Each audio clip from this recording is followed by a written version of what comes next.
binigyan kayo ng regalo ng Diyos.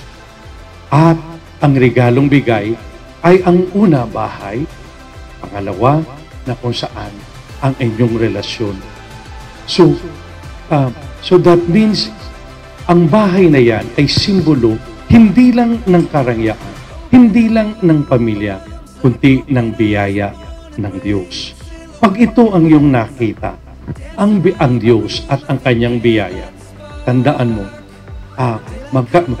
magkakaroon at magkakaroon ng problema, pero makakayanan. Dahil alam mo, para sa Kanya. Kaya mo ang ginhawa, pero lalong kaya ang paghihirap nito. Alam mo, ito ang magandang paalala sa ating lahat.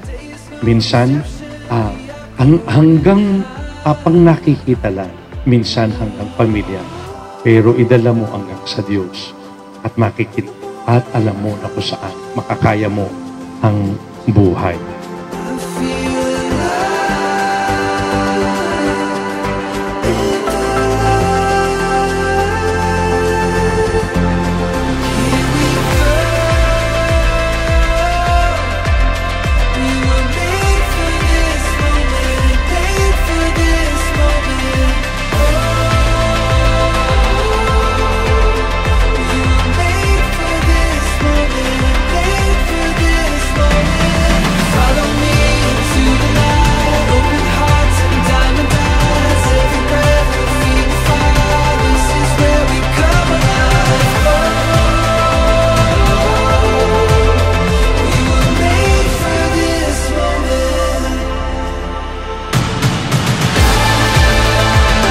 First of all po is maraming salamat kay Papa G, kay Lord, especially for all the blessings.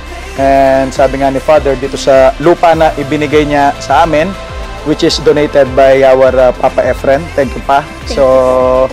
And of course, ang wish po namin dito sa aming dream home is it will be perfect and pinakamatibay as much as possible. Mr. Ronnie, kung naririnig mo ko. Then, of course, itong bahay po na to, our dream home, this will be the place na dito mag-start lahat ng aming dreams, goals, para sa aming pamilya, sa aming mag-asawa, hanggang sa tumanda kami. Of course, with the guidance of our Lord, ating Panginoon, siya ang pinaka-center ng bahay na to at ng aming pamilya. Of course, siya ang pinakauna, no? Lord first, family, and then our home.